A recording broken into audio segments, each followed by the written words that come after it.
Moi, sur tous les bains, c'est les parents qui font les bains. Parce qu'eux, Mhm. ils savent faire, c'est juste leur donner des tips pour qu'ils puissent le refaire à la maison.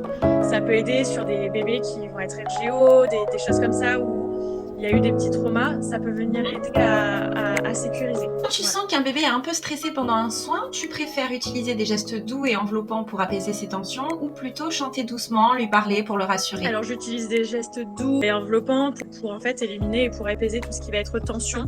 Et surtout, on va communiquer avec le bébé en fait pour le rassurer. Si tu devais choisir un moment idéal pour un bain bébé, tu recommanderais plutôt juste avant la sieste pour aider le bébé à s'endormir paisiblement ou plutôt après une journée bien remplie pour favoriser la détente? Alors moi je vais favoriser soit plutôt le matin ou début d'après-midi parce que le soir on peut avoir des pleurs de décharge. Pour toi, la clé d'un bon massage bien-être, c'est avant tout le contact rassurant entre le parent et l'enfant ou plutôt l'ambiance apaisante que tu crées autour du soin? Alors ça va être le parent qui va créer cette ambiance, en fait va créer un lien avec son enfant. C'est le parent qui va le faire. Et en fait, il faut donner confiance aux parents. C'est eux qui savent avec leurs enfants. Quand tu veux décompresser après une journée avec des bébés, tu préfères faire une petite séance de yoga pour relâcher les tensions ou plutôt une balade tranquille en pleine nature pour respirer?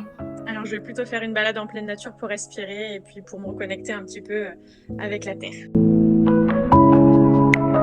Donc c'est quoi exactement le bain bébé enveloppé Mama Toto? Alors donc le bain enveloppé Mama Toto, déjà en fait le mot Mama Toto a été déposé par une doula bordelaise par laquelle j'ai été formée sur ce bain-là. On va venir en fait recréer ce que bébé avait in utero avec la maman. Donc recréer cette ambiance en fait, donc l'eau en fait chaude, ça va être le liquide amniotique. On va venir en fait plonger bébé avec les oreilles dans l'eau aussi pour qu'il ait en fait cette sensation un petit peu d'eau et de liquide amniotique qu'il va retrouver. Le flottement, c'est ça, et puis ça va être le parent, l'histoire de recréer en fait ce lien-là et savoir aussi ce que bébé en fait éprouvait dans le ventre de sa maman. Et ce qui est pas mal, c'est d'avoir maman et papa avec pour recréer ce lien. En quoi ce bain est-il différent d'un bain classique? Est-ce que c'est un complément ou est-ce que ça peut le remplacer? Alors, oui et non. C'est-à-dire que ce bain-là, on va venir envelopper bébé. Donc déjà, ce qu'on fera plus à partir d'un mois et demi, parce que bébé ne va plus aimer en fait ce côté contenance. Tandis qu'avant les 4 semaines, bébé va avoir besoin de contenance pour le côté sécurité et apaisement. Moi, sur tous les bains, c'est les parents qui font les bains. Parce que eux, ils savent faire. C'est juste leur donner des tips pour qu'ils puissent le refaire à la maison.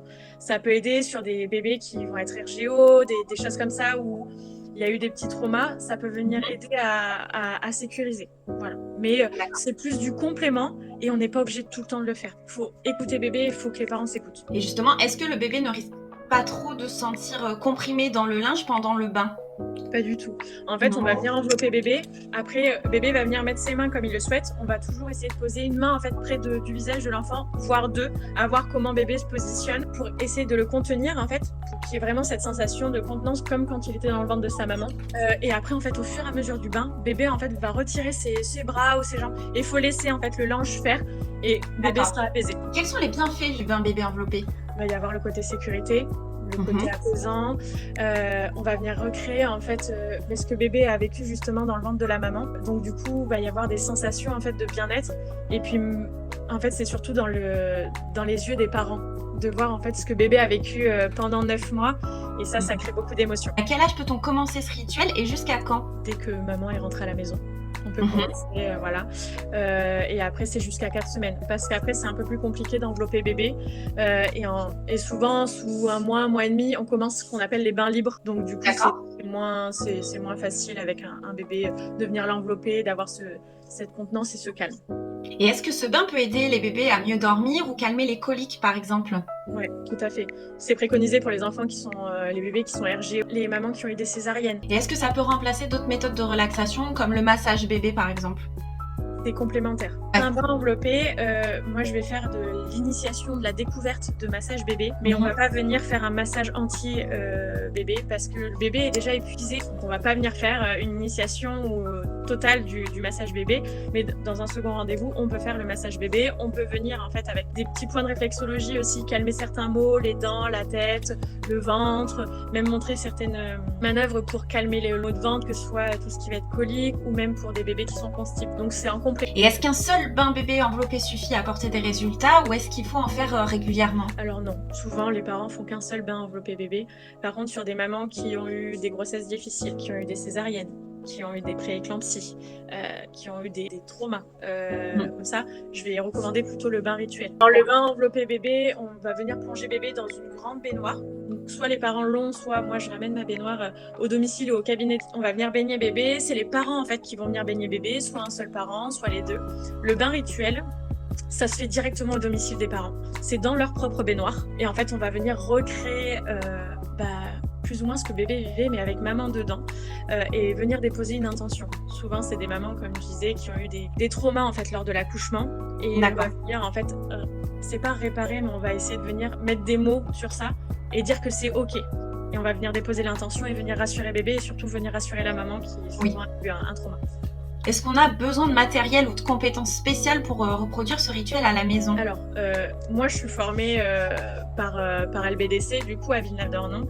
J'ai été formée là-bas par une doula bordelaise pour pouvoir recréer ce bain. Aujourd'hui, les parents, s'ils veulent refaire ce rituel à la maison, il n'y a pas besoin de grand-chose. Une baignoire bébé, moi j'ai une baignoire, oui. Pour les bains rituels, je vais venir apporter en fait un sachet avec différentes plantes à l'intérieur que je vais venir faire infuser pour venir apaiser, pour venir cicatriser aussi un petit peu pour la maman. Mais il n'y a pas besoin de grand-chose. Non, il faut déposer l'intention et beaucoup d'amour et bébé le ressentira. Et est-ce que le bain bébé enveloppé est adapté à tous les bébés, même ceux qui n'aiment pas trop l'eau ou les bains classiques? Alors il faut essayer de chercher pourquoi un bébé n'aime pas l'eau. Souvent, un bébé va pleurer quand on va sortir de l'eau. Pourquoi? Parce qu'il a froid. Donc petit tips, ce qu'il faut faire, c'est sous le matelas allongé, sous le linge, on peut mettre en fait une couverture chauffante. On va venir en fait prendre bébé sur soi avec la serviette bien cajolée et au fur et à mesure le déposer sur le plan allongé, tout doucement sur le plan chaud. Ça va venir le rassurer. Il faut qu'il soit au sec parce que le froid en fait ça tétanise l'enfant qui est tout petit et qui peut avoir en plus les réflexes de Moreau parce que justement il a peur. Est-ce que tu aurais un dernier conseil ou un petit mot à apporter aux parents qui souhaiteraient essayer? Alors que les parents se fassent confiance. Tous les parents sont capables de donner un bain à leur bébé, d'envelopper bébé, quelle que soit la manière. Et si c'est fait avec amour et une bonne intention, ça sera parfait et l'enfant le ressentira et c'est ok.